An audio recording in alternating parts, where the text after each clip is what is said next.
नमस्कार प्यारे विद्यार्थियों, मैं मनोज जागलान एक बार फिर से आपके साथ लाइव हूं और हम पढ़ रहे थे एसआईटी और उसमें आज जो हम डिस्कस करने वाले हैं उसको हम डिस्कस करेंगे कृत्रिम उपग्रह को। ये हमारा लेक्चर 2 है। ये हमारा लेक्चर 2 है और आज जो हम बात करेंगे वो कृत्रिम उपग्रह की करेंगे। इससे पहले एक क्लास हमारी कल हो गई थी, तो आपने यदि वो क्लास नहीं देखी है तो पहले एक बार वो क्लास देख लेना और उसके बाद इस क्लास को आप देखना तो ज़्यादा सही समझ में आएगी। कल हमने बात की थी कि दूर स्वेदन, सुदूर स्वेदन का जो कार्य है उसके लिए सबसे इंपॉर्टेंट जो होते हैं वो आपके कृत्रिम उपग्रह होते हैं। कृत्रिम उपग्रह जो होते हैं उनके द्वारा सुदूर स्वेदन किया जाता है और आज हम कृत्रिम उपग्रह पे चर्चा करेंगे। सबसे पहले आपको पता है कि कृत्रिम उपग्रह अंतरिक्ष में स्थापित किए जाते हैं और ये वायुमंडल की दशाओं, क्योंकि वायुमंडल से ऊपर होते हैं तो वायुमंडल की दशाओं और भू संसाधनों, जो धरातल पे संसाधन होते हैं, उनका ग्लोबल स्तर पर लगातार प्रक्षेपण और मॉनिटरिंग करते हैं। मतलब सबका, पूरे विश्व का हम मॉनिटरिंग कर सकते हैं। उपग्रह कितनी ऊंचाई में छोड़ा गया, कितनी गति से वो पृथ्वी के चारों ओर चक्कर लगाएगा, परिक्रमण का उसका क्या समय होगा, ये सब उपग्रह छोड़ने से पहले निर्धारित किया जाता है और उसके बाद उपग्रह छोड़ा जाता है। अब उपग्रह की ऊंचाई क्या है, उसका परिक्रमण का समय क्या है, इसके आधार पे आपके उपग्रह होते हैं दो प्रकार के, भूतुल्यकालिक उपग्रह और सूर्य तुल्यकालिक उपग्रह। तो आज हम इस पे विस्तार से बात करेंगे भूतुल्यकालिक उपग्रह और सूर्य तुल्यकालिक उपग्रह के ऊपर।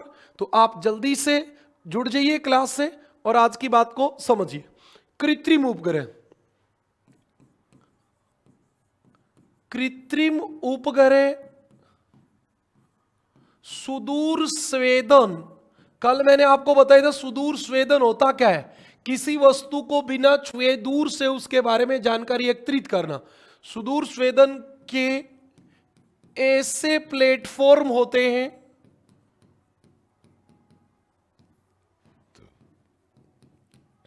ऐसे प्लेटफॉर्म होते हैं जहां से वायुमंडल की दशाओं, जहां से वायुमंडल की दशाओं तथा भूमंडलीय संसाधनों का, भूमंडलीय संसाधनों का लगातार प्रक्षेपण। प्रक्षेपण का मतलब होता है कि आप किसी चीज पे उतार देना, वो होता है जैसे धरती से उसकी फोटो आप लगातार कागज पे उतारते जा रहे हो, उसको प्रक्षेपण कहते हैं। प्रक्षेपण एवं मॉनिटरन किया जाता है, किया जा सकता है, नहीं किया जाता है क्योंकि आजकल करते ही हम।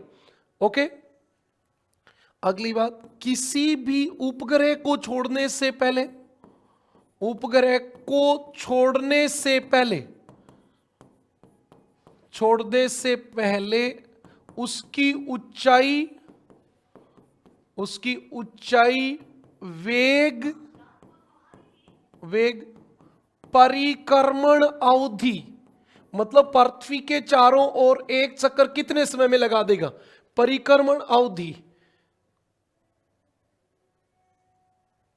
आदि आदि क्या की जाती है, पूर्व निर्धारित होती है। आदि पूर्व निर्धारित होती है, पूर्व निर्धारित होती है तथा इनमें आपस में गहरा संबंध होता है। आपस में गहरा संबंध होता है मतलब आप कितनी ऊंचाई पे कोई सैटेलाइट को प्रक्षेपित करोगे उसी के आधार पे उसकी गति होगी और उसी के आधार पे उसकी परिक्रमण अवधि होगी। ये तीनों एक दूसरे से रिलेटेड होती हैं। अंतरिक्ष में स्थापित किया गया प्रत्येक उपग्रह, स्थापित किया गया प्रत्येक उपग्रह पूर्व निर्धारित, ये काम की बात है, पहले से हम निर्धारित करते हैं, वहीं से पृथ्वी के चक्कर लगाएगा। जितनी गति से हम पहले निर्धारित करेंगे उसी से करेगा। पूर्व निर्धारित कक्षा में गति करता है, पूर्व निर्धारित कक्षा में गति करता है। यहां जो मैं आपको बात बताना चाह रहा था वो ये बताना चाह रहा था कि ये पूर्व निर्धारित कक्षा पहले से निर्धारित होती है और इन तीनों का एक दूसरे से रिलेशन होता है, एक दूसरे से इंटर रिलेटेड होते हैं। ओके, अब आपको पता होनी चाहिए कि जो उपग्रह होते हैं इनकी कक्षाएं दो प्रकार की होती हैं। यहां से सवाल आता है, हम इसको दो भागों में बांट देंगे। एक आपकी जो उपग्रह होता है वो कहलाता है भूतुल्यकालिक उपग्रह,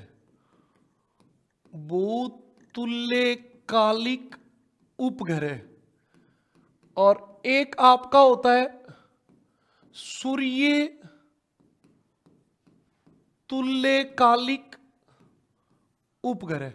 ये दो प्रकार के आपके उपग्रह होते हैं, भूतुल्यकालिक उपग्रह और सूर्य तुल्यकालिक उपग्रह। दोनों बड़ा इंपॉर्टेंट टॉपिक है, यहां से सवाल आता है। एच स्टेट में कई बार सवाल आया है इसमें से, एच स्टेट में कई बार आया, नेट में कई बार आया। बाकी देखो फर्स्ट ग्रेड में कम आते हैं ऐसे सवाल, राजस्थान आरपीएससी में तो ये आपको ध्यान रखना है। अब भूतुल्यकालिक उपग्रह का मतलब क्या होता है, एक आपको मोटा मोटा अंतर बता दूं। वो अंतर क्या होता है, पहले वही बात बताऊं, इसकी जो ऊंचाई होती है वो 700 से 900 किलोमीटर होती है। ये 700 से 900 किलोमीटर की ऊंचाई पे स्थापित किए जाते हैं और इनकी जो ऊंचाई होती है वो होती है 36,000 से 40,000, 36,000 से 40,000 किलोमीटर। ये आपके एक ही जगह पे स्थिर रहेंगे और एक ही जगह से, जैसे कोई भी उपग्रह भारत के ऊपर है तो वो भारत के ऊपर ही रहेगा, अब वो चक्कर तो काटेगा पृथ्वी के, लेकिन उसकी गति उतनी ही होगी जितनी गति से पृथ्वी घूर्णन कर रही है। मतलब 24 घंटे में पृथ्वी चक्कर लगाएगी और 24 घंटे में ये उपग्रह पृथ्वी के चारों ओर चक्कर लगाएगा।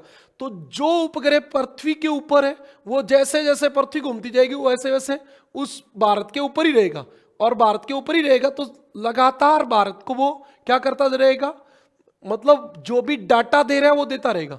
जैसे आपको टीवी चलाना है तो अब टीवी मान लो कोई चक्कर लगाने वाला उपग्रह तो एक बार दिखाएगा टीवी, फिर बंद हो जाएगा। जो हमेशा स्थिर रहेगा उसी से देखेंगे। तो इससे जैसे आपको आपके जो टीवी वाले हैं या संचार वाले हैं, जो सैटेलाइट होते हैं वो आपके होते हैं भूतुल्यकालिक, और सुदूर स्वेदन वाले जो होते हैं ये होते हैं सूर्य तुल्यकालिक। ये नजदीक होते हैं और ये ज्यादा चक्कर लगाते हैं। ये 103 मिनट में लगभग, मतलब 103 मिनट में एक चक्कर पूरा कर लेते हैं और एक दिन में 14 चक्कर लगाते हैं। इनके चक्कर लगाने का तरीका उल्टा होता है।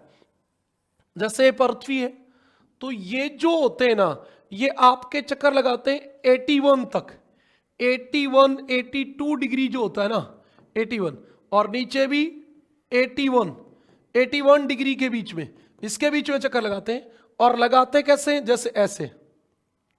अब बोर्ड पे तो इधर आएगा ही है ना, पृथ्वी झुकी हुई, ऐसे चक्कर लगाते हैं। फिर ये घूम के इधर से ऐसे आ जाएगा, फिर इधर चला जाएगा, फिर घूम के इधर आ जाएगा, फिर घूम के इधर आ जाएगा, फिर घूम के इधर आ जाएगा। ये ऐसे चक्कर लगाते हैं। ये एक दिन में 14 बार चक्कर लगाते हैं पृथ्वी के।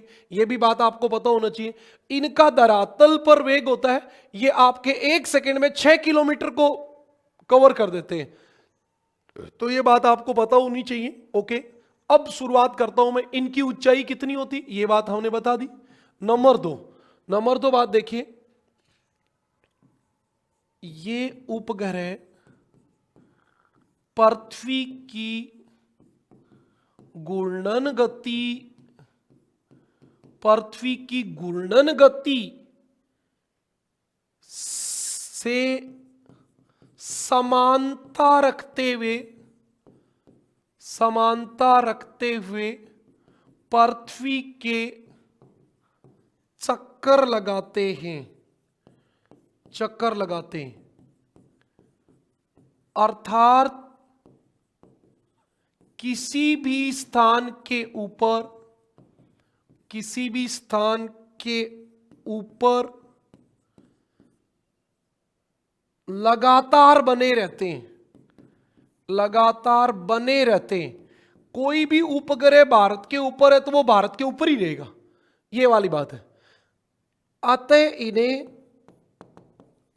इन्हें भू स्थिर उपग्रह कहते हैं। ऐसा नहीं है कि ये उपग्रह चक्कर नहीं लगाता, उपग्रह चक्कर तो लगाता है, लेकिन ये जिस एरिया को सर्विस दे रहे हैं उसके ऊपर ही रहते हैं, तो सर्विस तो लगातार उसी क्षेत्र को देते हैं, तो उस क्षेत्र के नाम के तो स्थिर हो गए ना। अब कोई उपग्रह भारत के ऊपर है तो वो भारत के ऊपर ही रहेगा, तो भारत के नाम का तो वो स्थिर हो गया। समझ में आई बात? एक बार इसकी बात बता देता हूं, फिर कंपैरिजन उधर कर लेंगे। अगली बात देखिए आप, अगली इसकी बात क्या होती है? अगली बात आपकी होती है पृथ्वी के समान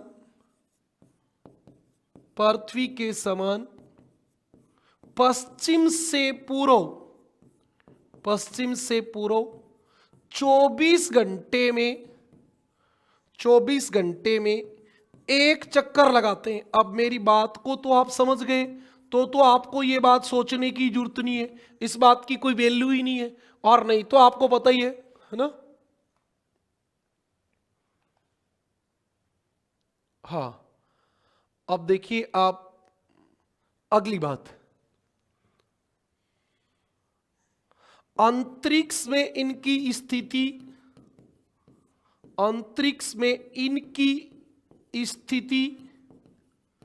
यथावत बनी रहती है। मतलब जो उपग्रह भारत के ऊपर है वो भारत के ऊपर ही रहेगा, पाकिस्तान के ऊपर है वो पाकिस्तान में ही रहेगा, अमेरिका के ऊपर है वो अमेरिका में ही रहेगा। तो ये आपकी एक बात थी। इनसे आपके संचार वाला काम होता है, जैसे टीवी चलता है, फोन चलता है, ये वाला काम। अब जो टीवी चलाएगा वो मान लो चक्कर काटता रहे, तो भारत के ऊपर से आया, 5 मिनट टीवी चला फिर बंद, ऐसे थोड़ी होगा। जो हमेशा स्थिर रहेगा वही चलाएगा। अब ये क्या होते हैं? हाँ, ये एक बच्चा कमेंट कर रहा है, क्या कर रहा है दोबारा से बताओ बेटा। हाँ, ये पूर्व निर्धारित पथ के अनुसार, पूर्व निर्धारित मतलब फिक्स होता है किस समय कहां पहुंचेंगे, फिक्स होता है ये एकदम पूर्व निर्धारित, किसके अनुसार? पथ के अनुसार निश्चित समय अंतराल पर,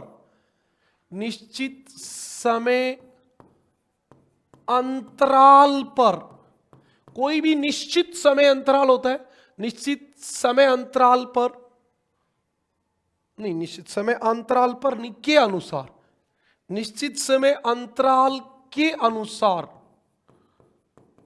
संपूर्ण पृथ्वी का क्या करते हैं? लगातार संवेदन करते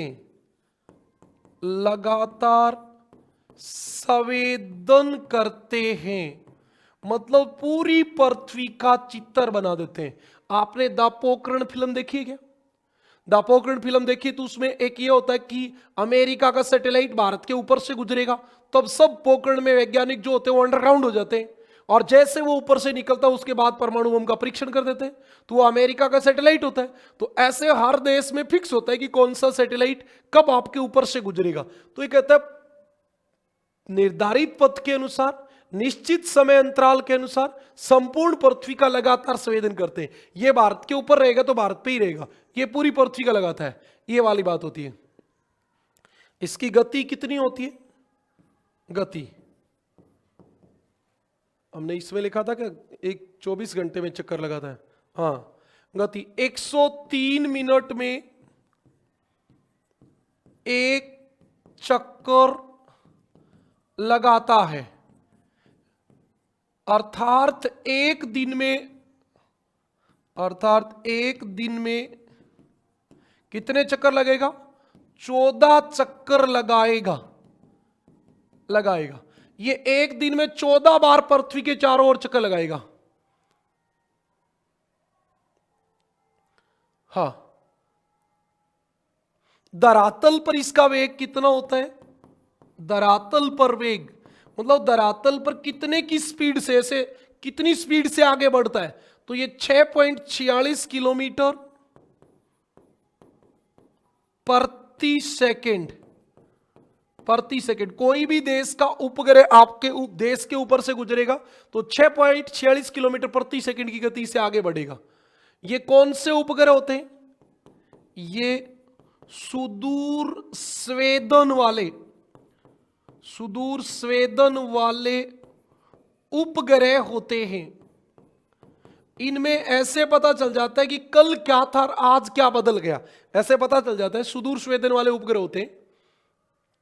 ये कहां से कहां चक्कर लगाते हैं? ये मैंने पहले बताया भी, 81 डिग्री नॉर्थ से 81 डिग्री साउथ के मध्य चक्कर लगाते हैं। किसी बच्चे का कमेंट है तो वो एक बार आप लगातार सुनते चलो और फिर मुझे सारी बातें एक साथ बता देना। अभी मैं आपको बातें बता रहा हूं। अब देखो, इसके बाद इतनी बातों में से सवाल आता है। इसके बाद सबसे ज्यादा बार आता है, इन उपग्रहों के नाम पूछते हैं कि ये सैटेलाइट किस देश का है। तो मैं इसके बाद आपको बता दूंगा। वही यहां से हम कट कर लेते हैं। पहले लिख देते हैं मुख्य भूतुल्यकालिक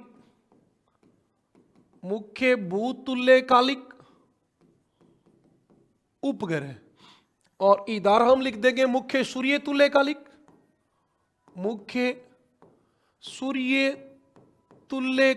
उपग्रह।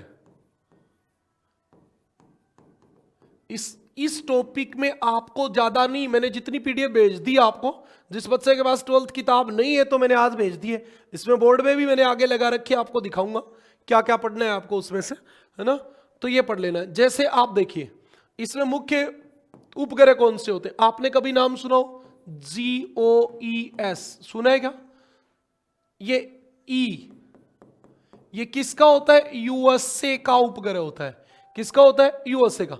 ये पूर्वी प्रशांत, ईस्ट का मतलब होता है पूर्वी प्रशांत में ये काम करता है। दूसरा एक होता है GOES और वेस्ट। भाई अमेरिका बड़ा है तो एक ईस्ट में एक वेस्ट में, 2 सैटेलाइट तो चाहिए ही उसको, एक से पूरा एनालिसिस नहीं हो पाता ना। एक आपको मोटियोसेट नाम सुना होगा, MOTEOSAT। ये अलग अलग वर्ड होते हैं, कोई नाम नहीं बनता इससे। ये आपका यूरोपियन संघ का है, यूरोप के ऊपर रहता है ये, है ना, यूरोपियन संघ का। और अफ्रीका को भी एनालिसिस करता है ये, मतलब अफ्रीका को भी कोई संचार वगैरह की सुविधा उपलब्ध कराता है। 4 नंबर आप सैटेलाइट देखोगे तो आपका GOMS, केवल ये पूछा जाएगा GOMS किस प्रकार का सैटेलाइट, भूतुल्यकालिक, किस देश का है? रूस का। एक GMS किसका है? GMS बताओ, GMS किसका है? जापान का है। जापान का, तो जापान तो छोटा सा देश है, लेकिन ये पश्चिमी प्रशांत, पूरे पश्चिमी प्रशांत को सुविधा उपलब्ध करा देता है। और सबसे इंपॉर्टेंट ये वाला रहेगा, क्योंकि अभी हमने इंडिया का तो बताया ही नहीं। बताओ इंडिया का कौन सा है? INSAT, इनसाट भारत का भूतुल्यकालिक उपग्रह है। इनसाट भारत का भूतुल्यकालिक उपग्रह। GOES ईस्ट वेस्ट दोनों यूएसए के, मोटी सेट यूरोपियन संघ का है, GOMS रूस का है, GMS जापान का है, इनसाट भारत का है। ठीक है, अब सूर्य तुल्यकालिक में नाम बताओ। सूर्य तुल्यकालिक में कई बार यह भी पूछ लेते हैं कि वो कितनी ऊंचाई पे, क्योंकि इनकी ऊंचाई अलग अलग होती है।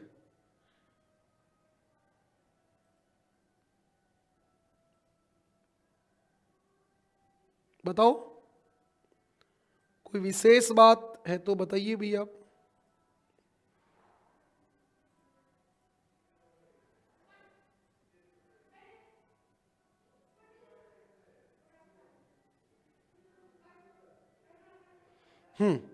चलो शुरू करें।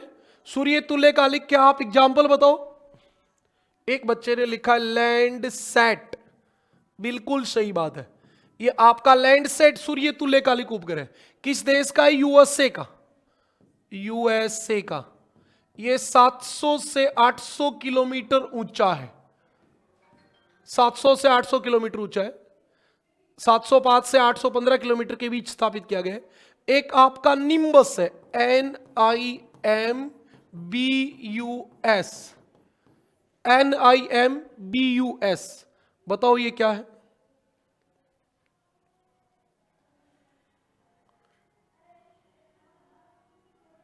ज्योग्राफी की बुक कब आएगी सर प्लीज? ज्योग्राफी की बुक नहीं आएगी भाई, फर्स्ट ग्रेड की। सब्जेक्ट की एग्जाम लेट जल्दी आ गई, आधी तैयार हुई थी, पूरी हुई नहीं थी, तो फिर उसको पोस्टपोन कर दिया। आपको मैटर जो अवेलेबल करा रहे हैं, इसके अलावा कोई आपको मैटर चाहिए तो आप मेरे को पर्सनली मैसेज कर देना कविता, आपको और मैटर अवेलेबल करवा देंगे, लेकिन बुक नहीं आएगी। हाँ महेंद्र, इतनी बातें समझ में आ गई क्या? बताओ। हाँ, ये NIMBUS ये कहाँ का है? ये भी यूएसए का है। यूएसए। एक सबसे ज्यादा बार जो पूछा गया वो पूछा गया स्पोर्ट, हिंदी में ही लिखा आ जाता है ये स्पोर्ट। स्पोर्ट बताओ किस देश का है? कोई बताएगा? ये फ्रांस का है। 832 किलोमीटर की ऊंचाई पे। ये यूजीसी नेट में कई बार आए। एक तरफ उपग्रह का नाम दे दिया, एक तरफ ऊंचाई दे दी कि उचित मिलान करो। हाँ, इसके बाद आपके भारत के बताओ। भारत का एक तो भास्कर वन, एक IRS, भारत का IRS, और ये दोनों हैं, ये भारत के हैं। ये 904 किलोमीटर की ऊंचाई पे, ये भी आया हुआ है, ये भी आया हुआ है। अच्छा, इसका 815 किलोमीटर या 705, दो डाटा मिलते हैं, तो दोनों ही सही है, जो भी मिले आपको आप काम चला लेना। हाँ, इसके बाद आपका एक और आता है आइकॉन्स, IKONOS। सबसे इंपॉर्टेंट यही होता है आजकल, है ना। ये किसका है? ये यूएसए का है। यूएसए का 681 किलोमीटर की ऊंचाई पर है, और सबसे आधुनिक व महंगे आंकड़े, सबसे महंगे आंकड़े यही उपलब्ध कराता है। ये आपका सूर्य तुल्यकालिक और भूतुल्यकालिक की बात थी। बताओ इतनी बात, ये कुछ भी आपको नहीं समझ रहे तो नाम है। इससे पहले वाली बात जो मैंने अभी आज आपको पढ़ाई है, उसमें कहीं कोई किंतु परंतु है तो आप बताओ। एक बात मैं बार बार कह रहा हूं, आप लगातार देखते रहेंगे तो सब चीजें समझ में आ जाएंगी। ज्यादा चिंता करने की कहीं कोई आवश्यकता है नहीं।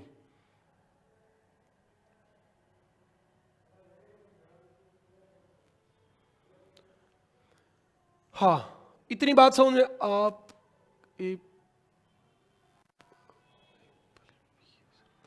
हाँ अभी बताएंगे आगे। इसका पूरा कार्यक्रम भारत के अलग से बताऊंगा। भारत का ये भी तो बताऊंगा ना, कब किसने कब छोड़ा, भारत का पहला सैटेलाइट कब छोड़ा, ये सारी बात बताएंगे। इतनी बात बताओ समझ में आ गई क्या? एप्पल भी बताएंगे बेटा। कविता एक सेकेंड, इतनी बात देखो समझ में आ गई क्या? हाँ, अब बताओ भारत में सुदूर स्वेदन प्रणाली का संचालन कौन करता है? बताओ भी। भारत में सुदूर स्वेदन प्रणाली, सुदूर स्वेदन प्रणाली का संचालन, का संचालन बताओ कौन करता है? भारत में सुदूर स्वेदन प्रणाली का संचालन कौन करता है? NRSA। इसका मतलब क्या होता है? National remote sensing agency, national remote sensing agency, agency. अच्छा, इसका मुख्यालय कहां है? ये है कहां? रिमोट सेंसिंग एजेंसी कहां है बताओ? ये सादनगर हैदराबाद में है, सादनगर हैदराबाद में है, हैदराबाद में। ये सवाल आपका पूछा हुआ है कि आपकी remote sensing sensing sensing agency कहां है? सादनगर हैदराबाद। एक बात और भी याद रखनी, राजस्थान में भी इसका सेंटर, राजस्थान में इसका सेंटर जोधपुर में है, जोधपुर में है। राजस्थान में NRSA का सेंटर जोधपुर में है। अब हम बात करेंगे, पहले तो मोटा मोटी पूरे विश्व की करेंगे, फिर भारत की बात करेंगे। मुख्य सुदूर स्वेदन कार्यक्रम, मुख्य सुदूर स्वेदन कार्यक्रम। पूरे विश्व में जो मुख्य सुदूर स्वेदन कार्यक्रम चले हैं, हम उनकी बात शुरू करेंगे। आप देखेंगे अभी। सबसे पहले बताओ, विश्व का पहला उपग्रह किसने छोड़ा और कब छोड़ा गया? बेटा आप एक बार क्लास के बाद फोन कर लेना, सबके पास मेरे नंबर हैं, फिर आपको इतना कुछ करने की कहां जरूरत होती है। फोन कर लेना शाम को 7 बजे के बाद, तो मैं आपको बता दूंगा जैसा आपको चाहिए कि उस प्रकार की। अब मैं किताब बता दूं, आपको गाइड चाहिए होती हो, आपको क्या चाहिए होता वो मैं बता दूंगा, है ना। और एक दूसरी बात ये कि भाई आप NCERT पढ़ लो, नोट्स पढ़ लो, मुझे नहीं लगता कि इससे बाहर कोई सवाल आएगा। फर्स्ट ग्रेड में कोई नहीं आएगा। आपको समझ विकसित करनी है तो आप बार बार टेस्ट दो। अभी हम कोर्स कंप्लीट करा देते हैं, उसके बाद टेस्ट सीरीज शुरू करेंगे। टेस्ट सीरीज आप किसी और की भी ज्वाइन कर लो चाहे, तो मैं ये नहीं कहता। टेस्ट सीरीज में अलग अलग सवाल भी बताते हैं लोग। पहला उपग्रह, विश्व का पहला उपग्रह, चलो विश्व भी लिख देता हूं। विश्व का पहला उपग्रह कौन सा था बताओ भी? शाबाश, स्पुतनिक फर्स्ट। विश्व का पहला उपग्रह कौन था? स्पुतनिक फर्स्ट था। कब छोड़ा गया था? 4 अक्टूबर 1957 को। 4 अक्टूबर 1957 को किसने छोड़ा था? रूस ने। पूरे विश्व का पहला उपग्रह 4 अक्टूबर 1957 को स्पुतनिक 1 छोड़ा गया। ठीक है, उसके बाद बताओ, इसके बाद 1959 में रूस ने, इसको रूस को उस समय सोवियत संघ कहते थे, तो ये आप देख लेना, सोवियत संघ आ जाए तो सोवियत संघ आ जाए। रूस ने लूनिक फर्स्ट, इसके जस्ट बाद लूनिक फर्स्ट, लूनिक सेकंड और लूनिक 3, फर्स्ट सेकंड 3 उपग्रह छोड़े, उपग्रह छोड़े। ठीक है जी। इसके बाद आपको आना है 12 अप्रैल 1961, 12 अप्रैल 1961 को रूसी अंतरिक्ष यात्री, रूसी अंतरिक्ष यात्री यूरी गागरिन, यूरी गागरिन। अच्छा, तब तक आप कमेंट करके बता दो ये रूसी गागरिन कौन थे? रूसी गागरिन बताओ भी। व्यक्ति को विश्व का प्रथम अंतरिक्ष यात्री, प्रथम अंतरिक्ष यात्री, प्रथम अंतरिक्ष यात्री बनने का गौरव प्राप्त हुआ। गौरव प्राप्त हुआ। अब सवाल आप बताइए, भारत का पहला व्यक्ति कौन था जो अंतरिक्ष में गया, और भारत का पहला व्यक्ति कौन था जो चांद पे गया? ये भी ऑप्शन आप कमेंट करो, जल्दी करो। हाँ, ये कौन से यान के द्वारा गया था? हाँ, वोस्टक 1 से। वोस्टक 1, बिल्कुल एक बच्चे ने सही लिखा है। वोस्टक 1 से 325 किलोमीटर की ऊंचाई में उड़ते हुए 325 किलोमीटर की ऊंचाई में उड़ते हुए 1 घंटे और, आपको पता होना चाहिए, 1 घंटे और 48 मिनट में 48 मिनट में पृथ्वी का एक चक्कर लगाया। पृथ्वी का एक चक्कर पूरा किया। एक चक्कर पूरा किया। यह बड़ी इंपॉर्टेंट बात थी।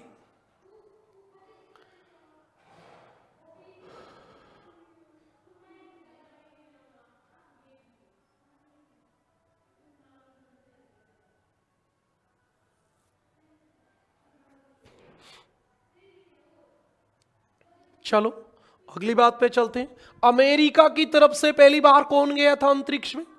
तो आपको पता होना चाहिए 5 मई 1961 को गया था। साल भी याद रख लेनी चाहिए। 5 मई 1961 को मरकरी मिशन। तो यह भी सवाल पूछा जा सकता है, मरकरी मिशन किसका था? मरकरी मिशन में एलन बी सेपर्ड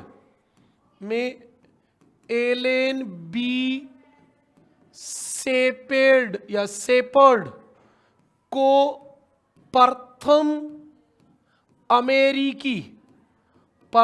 अमेरिकी अंतरिक्ष यात्री बनने का गौरव प्राप्त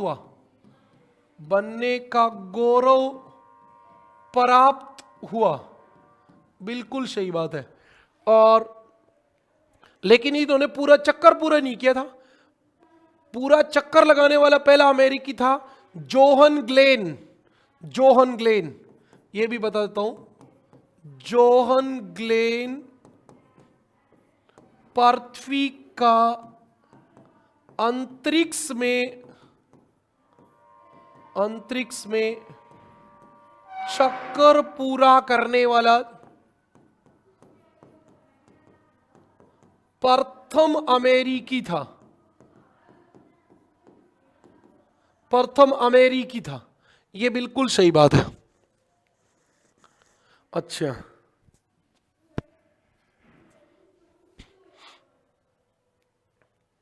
इसके बाद टीवी के लिए पहला सैटेलाइट कब छोड़ा गया, यह भी सवाल बन सकता है।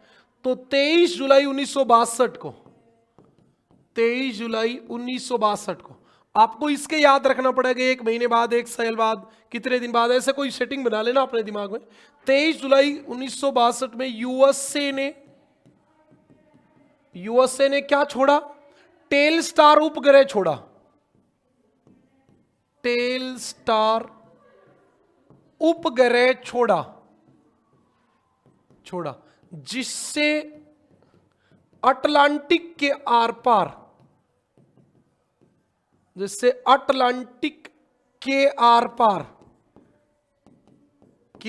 पार टीवी प्रोग्राम प्रारंभ हुए। पहली बार टीवी के लिए टेलस्टार उपग्रह छोड़ दिया। एक बात और भी बतानी है, 1973 में ही यूएसए ने स्काई अंतरिक्ष लैब समझते हो आप, मानव युक्त प्रयोगशाला। अभी भारत करेगा, अभी भारत ने की नहीं है। मानव युक्त प्रयोगशाला स्थापित की भारत की ओर से प्रथम अंतरिक्ष में गया था राकेश शर्मा। अभी तक आपने कमेंट नहीं लिखा। भारत की तरफ से पहला व्यक्ति जो चांद पे गया, ये भी कमेंट और करो। जल्दी करो।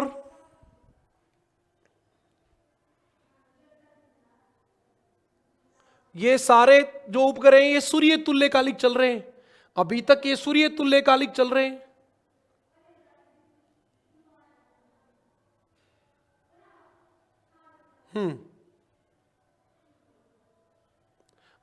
लैंडसेट जो वो यूएसए का उपग्रह है, LANDSAT, यूएसए का।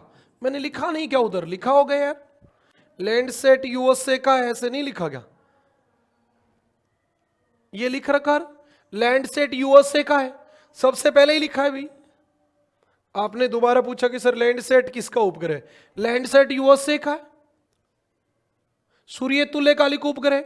इसके 6 छोड़े गए थे 1972 में, 75 में, 78 में, 82 में, 84 में, 93 में, और 93 वाला असफल रहा था।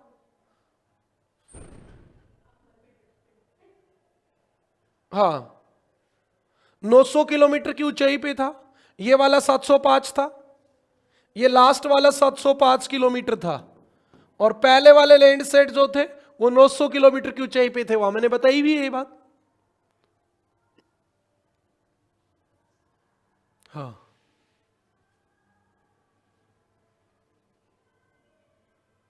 अच्छा, एक्सपोर्ट और रह गया था उधर, शायद हमने नहीं लिखा होगा, फिर भी मैं एक बार चेक कर देता हूं। स्पोर्ट ये लिखा है ना फ्रांस का, स्पोर्ट भी मैंने लिखा है। थोड़ी बात और बता देता हूं स्पोर्ट की। ओके, स्पोर्ट इसको आप इंग्लिश में लिखोगे तो SPOT, स्पोर्ट 1 हो जाएगा। किसका है? फ्रांस का। स्पोर्ट फ्रांस का है। कहां से छोड़ा गया था? 26 फरवरी 1986 को। 26 फरवरी 1986 को फ्रेंच गुएना तट से छोड़ा गया। फ्रेंच गुएना तट से छोड़ा गया। सूर्य तुल्यकालिक उपग्रह है। 832 किलोमीटर की ऊंचाई में, 832 किलोमीटर की ऊंचाई में स्थापित है। आपका 26 दिन में संपूर्ण पृथ्वी को कवर कर देता है। 26 दिन में बेटा, हमें इतनी ज्यादा जरूरत नहीं है, संपूर्ण पृथ्वी को कवर कर देता है। यूजीसी नेट तक भी केवल और केवल जो आपके एनसीईआरटी में लिखा है वही सवाल आता है, इसके अलावा नहीं आता। अच्छा, अब हम बात करेंगे भारत के सुदूर स्वेदन की।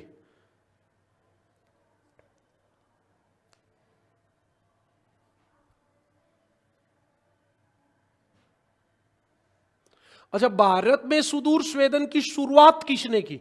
ये आप कमेंट करो। भारत की सुदूर स्वेदन की शुरुआत किसने की? भारत में सुदूर स्वेदन टेक्नोलॉजी के जन्मदाता कौन है? यह सवाल आपका इंपॉर्टेंट है, जल्दी से कमेंट करो। अगली बात पे चलो। भारत का दूर स्वेदन प्रोग्राम, भारत का दूर स्वेदन प्रोग्राम, भारत का दूर स्वेदन प्रोग्राम, भारत में इसकी शुरुआत किसने की? भारत में सुदूर स्वेदन की शुरुआत किसके लिए हुई? होमी भाभा, विक्रम साराभाई, पी रामासोटी, सतीश धवन, है ना, आपका वो कृष्णा स्वामी, कस्तूरी रंजन आदि वैज्ञानिकों को इसका श्रेय जाता है। शुरुआत पी रामा,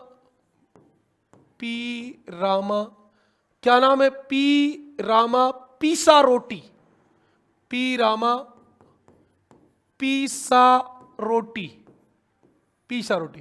प्रथम यही थे। भारत में सुदूर स्वेदन का प्रयोग करने वाले पहले वैज्ञानिक पी रामा पीसा रोटी थे। आपको बता दूं, इन्होंने पहली बार, पता है क्या, नारियल की कृषि में एक कीट लगता है, उसको पहचानने के लिए इसका प्रयोग किया था। नारियल की कृषि में रोग पहचानने के लिए किया।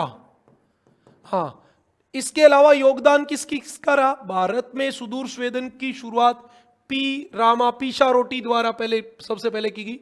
इसके अलावा होमी भाभा बिल्कुल, उनका भी योगदान रहा। विक्रम साराभाई का रहा, विक्रम साराभाई का भी रहा। और सतीश धवन के नाम पे अभी सतीश धवन अंतरिक्ष केंद्र भी हमारा है। और भी कृष्णा स्वामी कस्तूरी रंगन भी कह सकते हैं हम।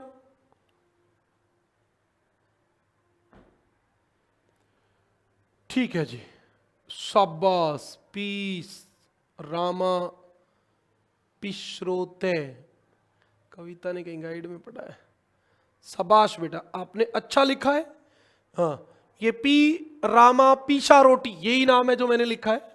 इसकी बाकायदा पहले आपको पता हो तो एक भूगोल और आप एक पत्रिका आती थी मासिक, उसमें एक साल रिमोट सेंसिंग पे पूरी किताब छपी थी। वो मेरे पास अभी भी सेव है, किसी की पढ़ने की हिम्मत हो तो आप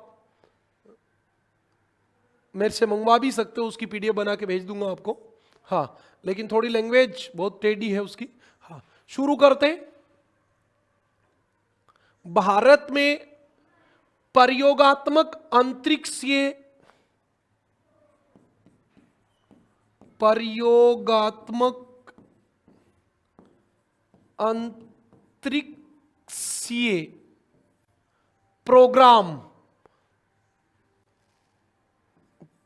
प्रोग्राम कि भारत में सबसे पहले प्रयोग के लिए ये सब चीज चली।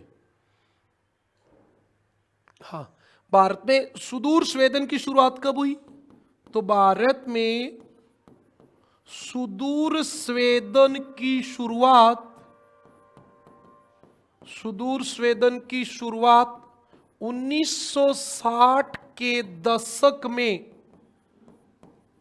दशक में किसने की? इसरो ने वायुयानों का प्रयोग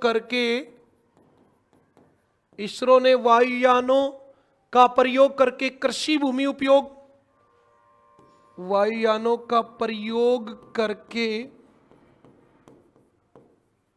कृषि भूमि उपयोग। भाई कहां के क्या क्या कृषि, कहां बंजर भूमि है, कहां खेती होती है, कहां सड़क बनी है, कहां रेल लाइन बनी है। कृषि,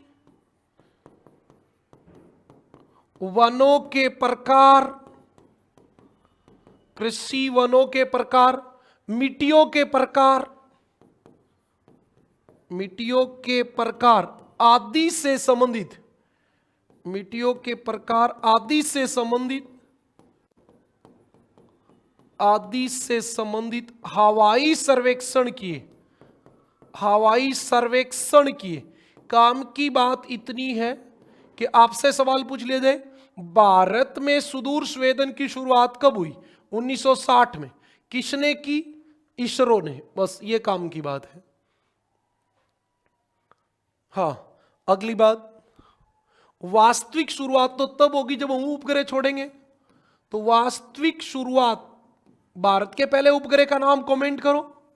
वास्तविक शुरुआत 1975 में इसरो ने कौन सा उपग्रह छोड़ा? आर्यभट्ट नामक उपग्रह। कहां से छोड़ा था बताओ भी? नामक उपग्रह रूस की धरती से छोड़ा। बेटा भारत अभी कहां भारत से छोड़ेगा? लॉन्चिंग पैड ही नहीं थी हमारे पास इस समय। रूस की धरती से छोड़ा। इसके बाद आपको पता होगा, ये काम के सवाल है, ये हमारे 12th क्लास के एनसीईआरटी में लिखे हैं, मानव भूगोल में। मैंने वहां आपको नहीं पढ़ाए थे, ये कह के प्रैक्टिकल ज्योग्राफी में पढ़ा दूंगा। तो आप ध्यान रखें, यहां ये सैटेलाइट आपके काम आएंगे।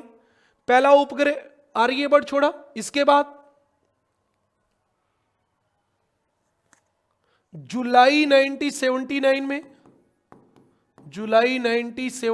में भास्कर 1, ये हमारे एनसीईआरटी 12th क्लास में लिखे हैं, साल सही तो आपसे पूछे जा सकते हैं। जुलाई 1979 में भास्कर 1 और अप्रैल 1983 में, ये शायद उसमें एनसीईआरटी में गलत भी लिखा हुआ है साल, अप्रैल 1983 में भास्कर 2 छोड़ा, उसमें शायद गलत लिखा है, आप चेक कर लेना। भास्कर 2 छोड़ा, मैंने जो लिखा है वो एकदम सही लिखा है, वो गलत नहीं है भाई। ये उपग्रहों से किसकी जानकारी मिली? इन उपग्रहों से महासागरों व वायुमंडल की जानकारी मिली, वायुमंडल की जानकारी मिली। अभी तक जो भी हम छोड़ रहे हैं वो सब सूर्य तुल्यकालिक है, भूतुल्यकालिक अभी छोड़ा ही नहीं है।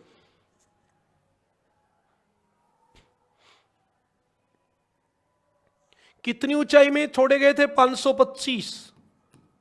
525 किलोमीटर की ऊंचाई में, 525 किलोमीटर की ऊंचाई में स्थापित किए गए थे। अच्छा, उसके बाद मई 1981, अरे ये तो पहले लिखना था हमें, या मैं गलत सोच रहा हूं? मई 1981 में ही तो रोहिणी छोड़े थे। मैं एक बार चेक कर लेना भाई, कहीं गलत तो नहीं हो गया। रोहिणी ना, गलत नहीं हुआ। मैंने क्या कर दिया, ये याद ऐसे कर लिया कि ये दोनों भास्कर 1 भास्कर 2 के अनुसार कर लिए, बाकी इसके बीच में रोहिणी आई थी। मई 1981 में 1921 में रोहिणी श्रृंखला के RS1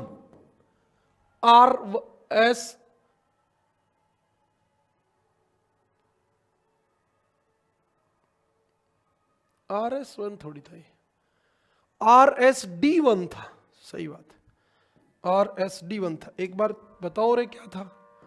RSD1 और एक RSD2, ये नाम थे। D2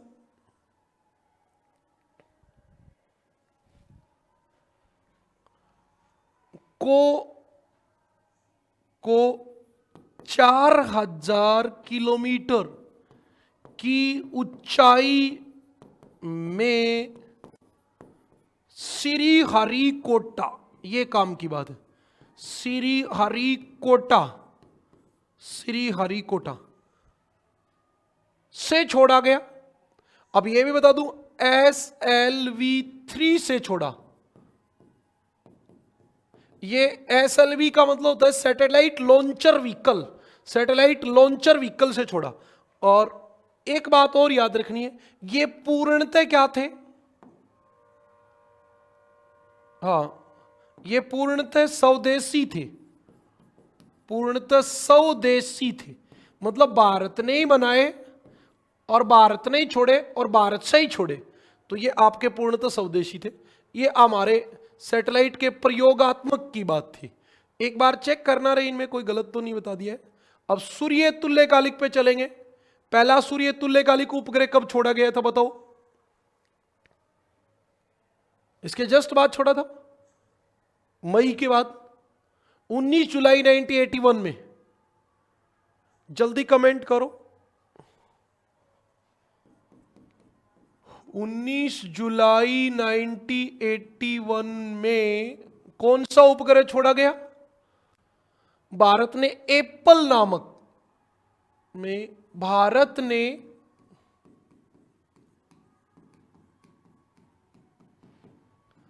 एप्पल नामक प्रथम भूतुल्यकालिक उपग्रह, भूतुल्यकालिक उपग्रह, भूतुल्यकालिक उपग्रह कहां से छोड़ा? फ्रेंच गायना से, फ्रेंच गायना के कोरू केंद्र से छोड़ा। ये तो ऊंचा छोड़ना था ना, तो हमारे संभव नहीं था। उपग्रह फ्रेंच गायना, फ्रेंच गायना के कोरू केंद्र से छोड़ा, कोरू केंद्र से छोड़ा। ये काम का सवाल है आपका कि भारत का पहला भूतुल्यकालिक उपग्रह कौन सा था। भारत का पहला भूतुल्यकालिक उपग्रह था एप्पल। कौन था? एप्पल। कब छोड़ा गया? 19 जुलाई 1981 को। ये आपकी काम की बात बनती है। इससे किसका प्रसारण संभव हुआ? इससे बड़े क्षेत्र में टेलीविजन का प्रसारण संभव हुआ। प्रसारण संभव हुआ, टेलीविजन का प्रसारण संभव हुआ। यह आपके लिए इंपॉर्टेंट बात थी। अच्छा, एक बात और बता दूं, यह प्रयोगात्मक उपग्रह था। प्रयोगात्मक उपग्रह था, टीवी चला के देखना था, छोड़ के देखना था। प्रयोगात्मक उपग्रह था। अच्छा, इसके बाद भारत ने कौन कौन से छोड़े वो बताओ। अब हम जो बात करेंगे अगले पेज पे ही कर लेते हैं, क्योंकि थोड़ा सा सक्रियात्मक अंतरिक्षीय, संक्रियात्मक मतलब अब काम के लिए छोड़ेंगे, पहले प्रयोग के लिए छोड़ रहे थे। अंतरिक्षीय दूर संवेदन। अब आपका शुरू हो जाएगा पहला काम। सबसे पहली बात, यह सवाल पूछ लिया जाए क्रियात्मक श्रृंखला का काम के लिए का पहला भूतुल्यकालिक उपग्रह कौन सा था? पहला भूतुल्यकालिक उपग्रह था आपका इनसाट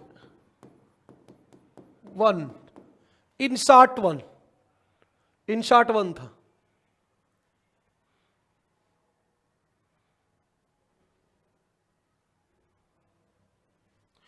यूएस से नासा के रॉकेट के द्वारा छोड़ा गया था ये। हां, ये भी याद रख लेना।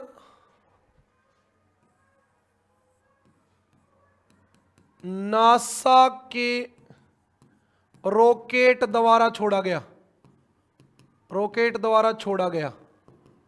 और आपको पता होगा 147 दिन बाद काम करना बंद कर दिया था। 147 दिन बाद काम करना बंद कर दिया।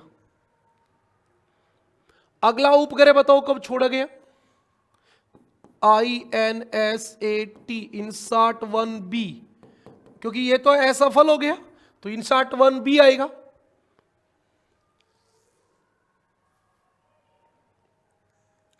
किसके लिए छोड़ा गया? अब यही याद रखना है, दूर संचार व मौसम संबंधी कार्य, इनके लिए छोड़ा गया। अब बार बार डेट इतनों की कौन याद करेगा, हमारे खुद के नहीं याद है। एक बात आता हूं, इससे देश में 220 टीवी चैनल, 220 टीवी चैनल नहीं, टीवी केंद्र का मतलब होता है अलग अलग जगह से टीवी केंद्र।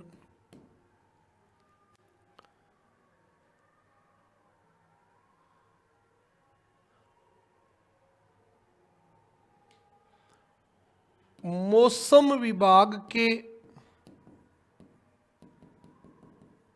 75 केंद्र जुड़े। आपसे सवाल यही पूछा जाएगा कि इनसाट 1B किस प्रकार का उपग्रह है? भूतुल्यकालिक। अरे भूतुल्यकालिक ऊपर वाला है तो ये भी भूतुल्यकालिक ही है। क्या काम करता है ये टीवी और आपके मौसम विभाग के लिए काम करता है, बस ये आपकी बात है। अब इनसाट 1C, इनसाट 1D, इनसाट 2E ये सब आते जाएंगे।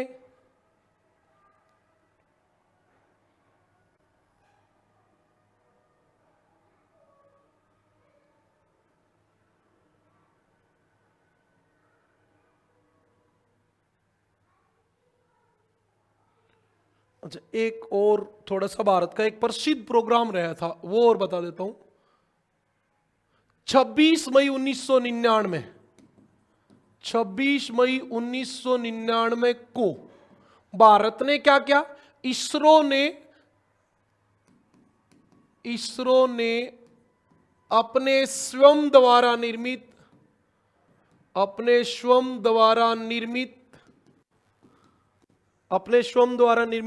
PSLV-2C है ना, पोलर सैटेलाइट लॉन्चर व्हीकल 2 द्वारा श्रीहरिकोटा से 3 उपग्रह छोड़े। कौन कौन से छोड़े बताओ? एक तो भारत का छोड़ा था IRS-P4, भारत का, और कितने किलोमीटर की ऊंचाई पे? 730। अच्छा, 730 किलोमीटर की ऊंचाई सुनते ही समझ में आ गया सूर्य तुल्य कालिक है। क्यों? एक किट सेट छोड़ा था KITSAT, ये था कोरिया का, छोड़ा भारत नहीं था। अब तो भारत विदेशों के बहुत सैटेलाइट छोड़ता है।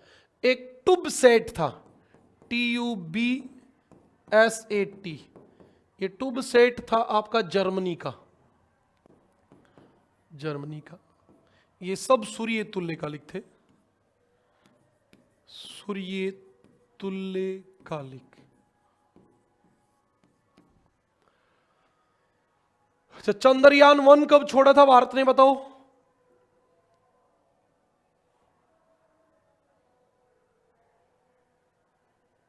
ये सब तो आपको करंट वरंट में पता ही रहता है।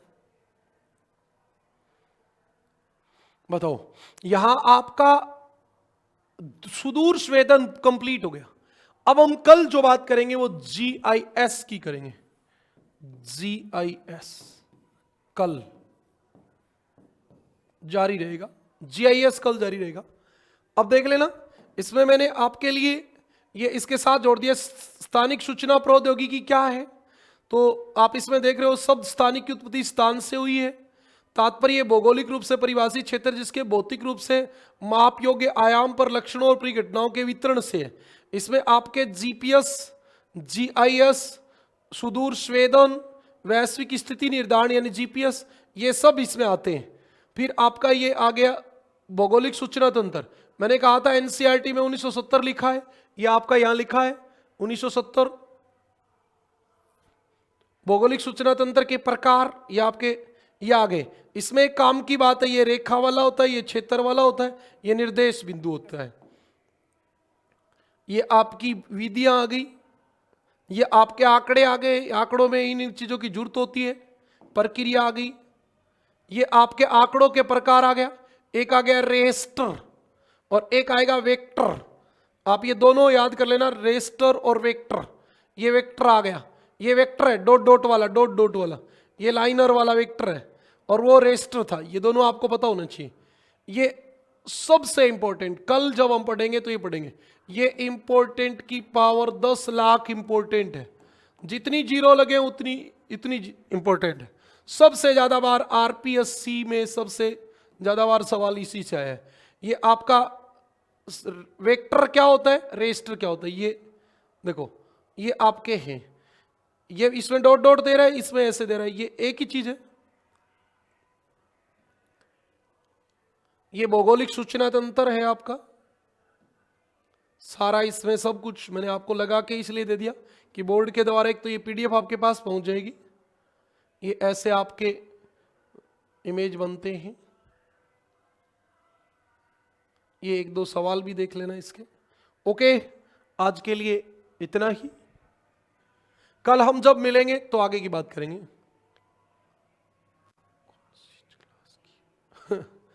बेटा प्रायोगिक भूगोल की है, प्रायोगिक भूगोल आपने कई दिन बाद आज देखी लगती है मुझे, नहीं तो आपके ऐप में ये फोल्डर बना हुआ है, उसी फोल्डर की है।